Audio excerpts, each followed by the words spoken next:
bring up our kids is so important. I think that for me, it's the foundation of how your children will become. I call her mummy, but I'm joined by Zarina. My second mum, my third mum, she's still my mum. Okay, I've met her in Accra, and I feel like this conversation is directed to her because of the way she has brought up her children in the USA, not in Ghana, not in Africa, not in Nigeria. But the fact that you instilled history, knowledge into your children, letting them know about Africa, letting them know about their ancestors. Why was that so important for you, teaching your kids all of these elements as a young child? Oh, thank you so much for asking. First, I just give praise to God and the ancestors that I'm here in Accra, Ghana, on the Dentist Show. And I'm so excited that you asked that question. Earlier today, I saw a billboard here in Ghana that said, "Children learn to read on the laps of their parents." And it's not only about teaching the children how to read, but it's also what they read. So as my children were growing up, I knew already from my education that if I didn't expose them to the culture and knowledge about African people, they would learn about Christopher Columbus, or they would learn about Benjamin Franklin, and the only thing that they would learn about African culture is that they were enslaved people. So as my children were growing up, on my lap, my husband and I, we read them books like Ashanti to Zulu, or we read them books about Anansi the spider, or we read them books about great Africans and African Americans. So I wanted my children to learn about Benjamin Banneker. I wanted them to learn, of course, about Harriet Tubman and about Denmark Vesey, but Mary McLeod Bethune and the ancient Cometics. I mean, we can go all over the globe. There's great things that Africans have done. I wanted them to know that's your people. And I think as they were young children, that impressed upon them that they had within their spirit, within their souls, that they could accomplish great things because they came from greatness. Is it because you were a teacher, you loved teaching, you were reading these books? Did that play a major part, or is it that no, that wasn't the part at all? The part was they needed to know about their history. They definitely needed to know, but being an educator truly helped. And when I became a teacher, I didn't actually want to be a teacher at first. Okay. I did my undergraduate studies in political science. I was pre-law, but I didn't really like the legal system in the US. So I took a job in marketing. I'm like, I'm not going to make money for this corporation here. I want to do something that satisfies my soul. So even though I was like successful in marketing, I went in one day and I'm like, you know what? This is not me. I'm going to quit. And I did. And I started volunteering in a neighborhood school called the Emoji House. It focused on African-centered education. And there I saw little babies that already knew how to read.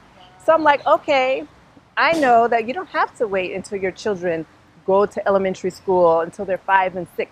You can start them off early. So when my children, before they went to kindergarten, they already knew how to read. Wow. Yes.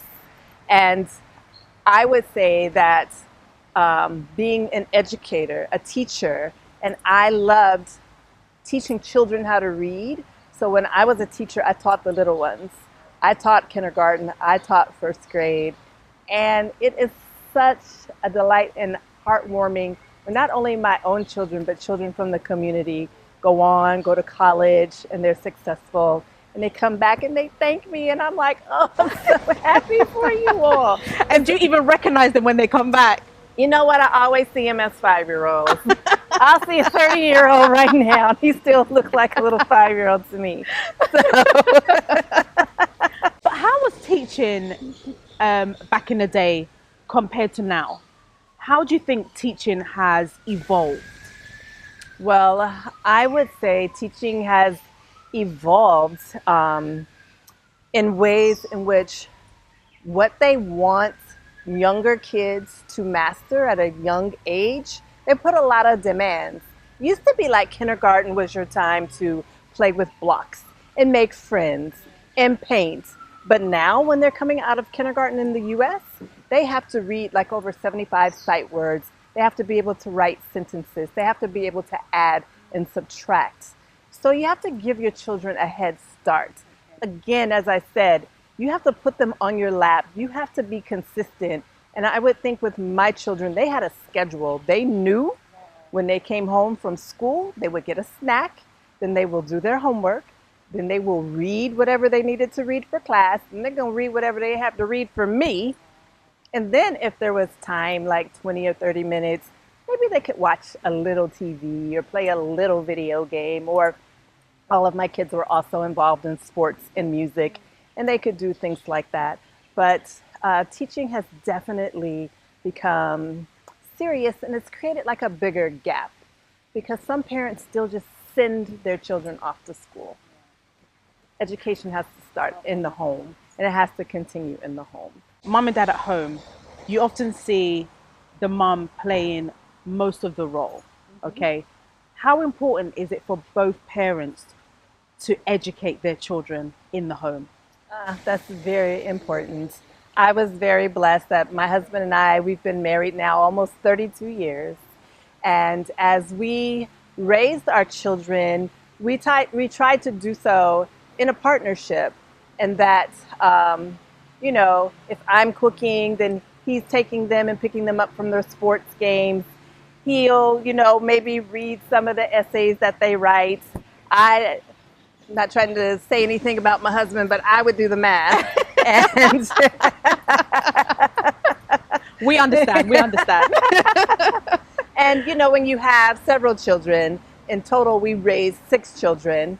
And, you know, you have the PTA meetings and the back to school nights. So you have to divide it up to give your children like the best experience. Yeah. And do you think our lifestyle now is prohibiting the way in which we bring our children? So you mentioned the fact that, you know, we are sending our children off to school. We're leaving our children to be online, and there's all of these games that are coming up, and there's not enough reading time, and there's not enough scheduling, like you're saying. Has our lifestyle changed in the way in which we bring up our children? Sad to say that I do see families sometimes that will just park their children in front of the video game or in front of the television, or that they'll say, you know, I don't know what time my child goes to bed. I go to work all day, 9 to 5. I may leave them up and I'm not sure what time they go to bed. No, you cannot do that. You have to have a schedule. My kids, I mean, even when they were like middle school age, you know, early teenagers, lights out at 9 o'clock. You need proper rest in order for your brain to fully function. All of that is very important, and all that screen time. And right now with distance learning in the US, because of the COVID-19, our kids are getting so much screen time. So I'm encouraging all families, believe in books. Yes, really know that reading books is still very important, and just know that, you know, exercise, rest. And don't let me start talking about eating right. No, let's talk about that, because, you know, again, I'm talking about the lifestyle. The lifestyle is mom's busy, dad's busy at work, blah, blah, blah, come home, fast food, here it is. How important is homemade food for the children to nurture their growth?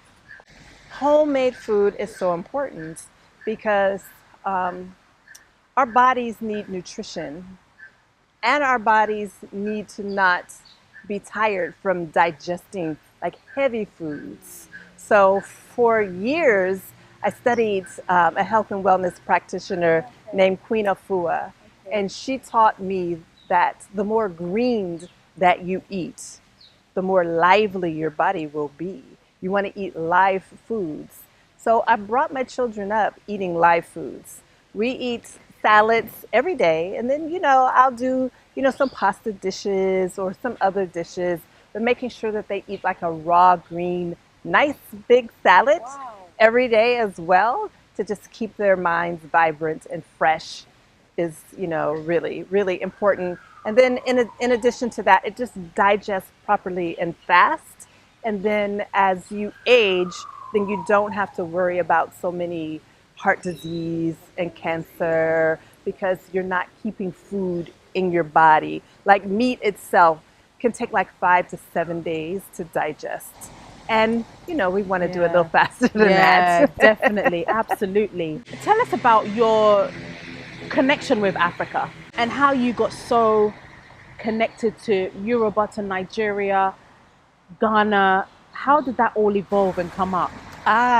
So, when I was in school, when I had the opportunity, I did take classes at the university about classical African civilizations and learning about Africa pre-colonialism, definitely pre-enslavement. But the culture piece really came for me when I began studying traditional West African dance. So I studied dance with Linda Johnson in the Bay Area, and she had studied and was teaching traditional dances from Senegal, Guinea, Mali. So I started taking her class. And I had taken like dance class before, but this dance and drum like really spoke to my spirit. When you do some Senegalese West African dance and you're on that rhythm, you feel like you are flying, and it's just a great feeling that you are just elevated from it. So from that, I was just exposed to more African cultures. And, when my husband and I had children, we definitely were going to name them African names. And at that time, you didn't know that there was any connection to Nigeria. Let me tell you. So our children have Yoruba names. And when my mom passed, may she rest in peace, I decided I wanted to honor her by getting her matriarch DNA test. So it was my mother's lineage. And, at that time, a lot of African Americans that we were coming in contact with were from Sierra Leone or Cameroon. So we thought, okay, let's see, we may be from those areas as well. And when we had the results, I had a big party at my house. We have what we are calling African identity reveal parties. So my dad came, my kids, all my grandkids. I have 10 grandkids now. 10 grandkids? Yes. Wow. And we all had on our African clothes, and we catered some African food. And so it was time to do the results.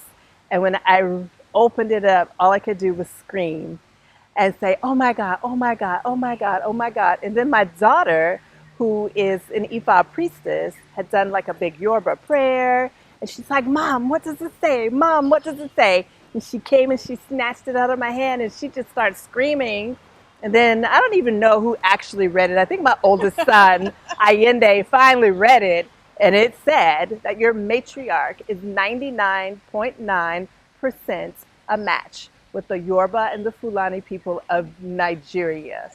And I guess it just spoke to me because I had named my children these Yoruba names, and it just made me feel like my ancestral spirits were talking to me that whole time as I was, always talking to them, but they really connected to me. And it was such a blessing to just know that connection. But emotionally and spiritually on that day, how did you feel? I boo-hoo cried. I boo-hoo cried. Wow. And everybody was like, wow, like really, really blown away. Really, really. That and is then incredible. We start seeing all these other connections, and we just the ancestors have been with us all this time. All this time. Through this transatlantic slave trade and enslavement and Jim Crow and all the things that we've had to go through in America. Our African ancestors are calling us. All we have to do is listen. Listen. All we have to do All we have to do is listen. Guys, we're going to go for a short commercial break. And when I come back, My mother is doing a PhD. What are you doing? We'll come back after the commercial break.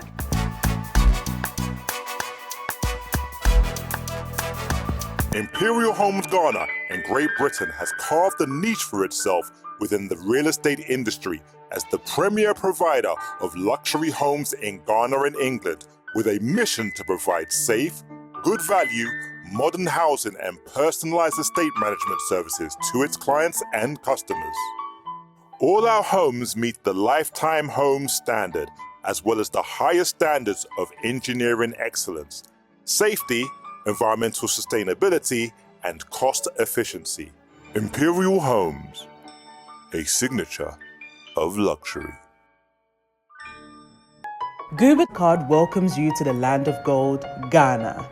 The Guba Card is a unique loyalty card which gives you the opportunity to enjoy discounts of up to 40% on goods and services. You enjoy discounts of the best of hotels, amazing restaurants, beauty lounges, spas, health centers, fashion houses, and shopping centers in Ghana. The Guba card can also be used as a prepaid Visa card with Access Bank, our partners, offering you conveniences on all payment platforms. Applications is safe, secure, and valuable. Call us or WhatsApp us on 0245 156 705. Visit www.gubadiaspora.com. Guba Card, the best discount card in Ghana.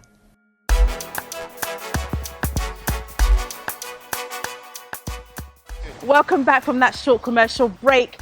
Like I said before the break, she is doing a PhD at her beautiful age. You don't want to know her age, right? But at this age, she's doing a PhD. Mum, what made you want to continue your education? Well, I'm a lifelong learner, and there's still a lot that I want to share. So as I was a teacher and now a principal, I have had the opportunity to train many teachers that have come to my school that are now principals. Wow. So when the opportunity was presented to me through East Carolina University, I had worked with some professors there who reached out to me and asked me to apply. And I did the first year to get my advanced micro credential, and then they invited me back.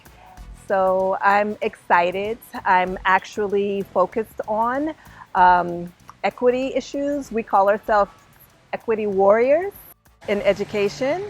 So my focus is making sure that African American students in the United States are engaged in math instruction during conceptual math lessons.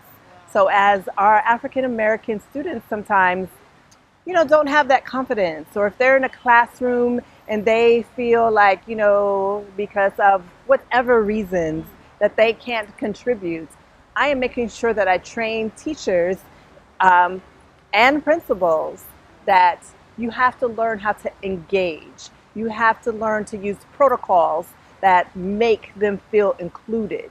We don't want to see our African American boys or girls in the back of the class not getting their education, because when you talk and you speak and you engage in explaining how you solved a math problem and explaining your conceptual understanding of that math problem, and you teach it to the other students in the classroom, to teach something is to learn it twice. So as they are engaged in that instruction, then they really, really learn it to where they master it. And it moves from, that short-term memory to that long-term memory. And that's what our children need to succeed so that they can go on and build. So in elementary school, education is so important in math instruction, and mathematics is actually the gatekeeper to going into the universities. If you can't pass algebra, geometry, trigonometry, you're not going to go to the top universities. But you have to be able to have that solid foundation. So that's my mission. Wow. as I'm getting my doctorate degree. That is amazing. And you've had your children go to Yale. Your children have done so well. I mean, and you have brought them up incredibly well. Good manners, humble, spiritual, just caring, loving. How does it make you feel when you hear those positive things and see those positive things in your children, and the world is also seeing it? How does it make you feel as a mother? Oh, I'm so proud. I'm so proud. I'm here on this trip to Ghana now in support of my children, in support of my son's clothing line, in support of my daughter's music, in support of my future daughter-in-law's music. Yes. And funny enough, she has a Yoruba name as well. So it's just like everything is just interlinking, intertwining, and just all coming together. Yes. Before you got to the PhD level that you're doing now, your doctorate. Tell us about your journey through the education system and how you grew to principal and all of that. How has that been? So it has definitely been a journey. So when I began teaching, I began in the small African-centered schools, but then they don't pay well. So as my children got older and I wanted to be able to provide more for them, so I went to the public education system and became a teacher with the Oakland Unified School District. And I never really thought I would be a principal, but in 2006, I was a Disney Teacher of the Year. Wow. And through that process, I learned more about presenting professional development to my staff. So after all of these accolades at Disneyland and Disney World and all this training that I received, I came back and started leading. I was a lead teacher at my school, and then said, oh, I would enjoy, this leadership position. And I became an assistant principal for 1 year, and then became a new leader, is the name of my principal training organization that trains principals to be successful in urban school districts. And, I love what I do. I absolutely love it. And I'm looking forward to the next phase. I feel I will probably retire from principalship in a few years, and I'm looking forward to being a professor at a university so that I can train and continue to develop others. Exactly. Absolutely. You mentioned a very important word just now, and that was you came to support your children. How important is it that we as parents support our children and be there for them when they need it? That's the most important role of a parent. As you become a parent, you have to put your children first. They are going to only grow and flourish if you water them as seeds. So when you plant the seeds, then you have to take care of them if you want them to fully bloom. So, I'm fine taking the back role and pushing my children forward and supporting them in what they do.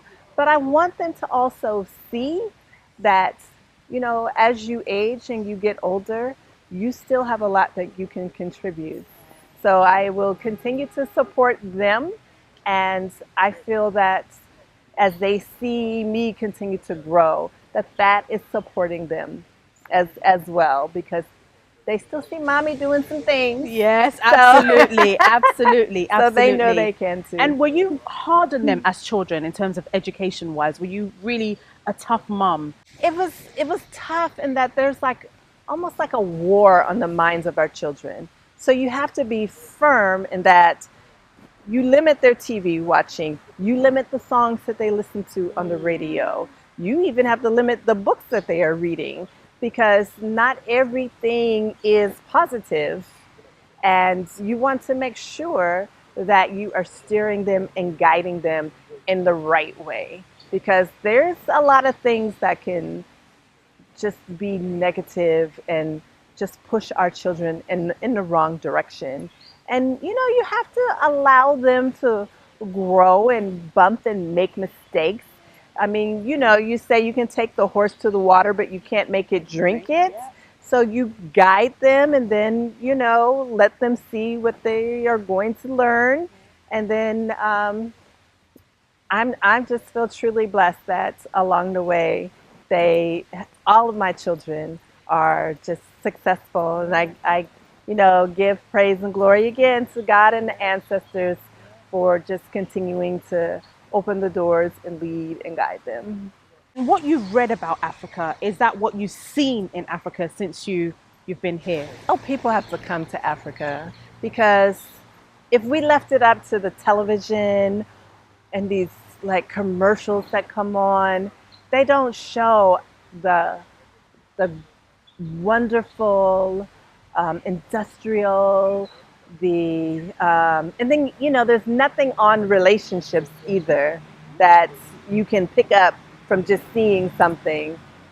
Everybody here has been so nice, so friendly, so helpful, connecting, happy to see us, and, you know, just everything that you may see on TV, it's so much more, so much more. People would really be surprised that even, you know, the schools and things have just so much for their children here. You know, the children here are blessed that they have the means that they have. Of course, you know, there's pockets of poverty everywhere, even in the United States, you know, so why not come and live your life, or at least spend some time in this beautiful sunshine and get to know our brothers and sisters here. Absolutely, absolutely. Yes. So I want your last message to that camera, encouraging parents to really support their children and also let them learn about the correct history, the history that is not told in the schools. Right. Right? And how you went about things. Encourage them that they need to allow their children to see Africa. I encourage you that as you put your children on your lap and you read to them, make sure that you are reading books about the great African societies and empires, and expose them to their culture and let them know that they come from greatness. And as you are planning your vacations, plan a trip to Africa as well. It's a beautiful place. You won't regret it. You'll appreciate that you took the time to teach their children who they are and for where they come from. They are great. Thank you so much, Mummy, for joining me on the show. It's been a pleasure. It's been a very important conversation, which has been on my heart. I'm so glad I met you and we've been able to have this conversation, because I feel like more parents need to learn about what you did for your children so that we can all aspire to be like what you've done. I've got 4 children as well, and I'm going to be making sure that I take a little piece of what you've done for your children so that I'll do it for mine. So God bless you. God bless you. And I can't wait till you get your doctorate. You deserve every single blessing that comes your way. Thank and you. Hopefully we'll be having another conversation soon. Yes. Guys, I hope you've enjoyed the show. God bless you and see you soon.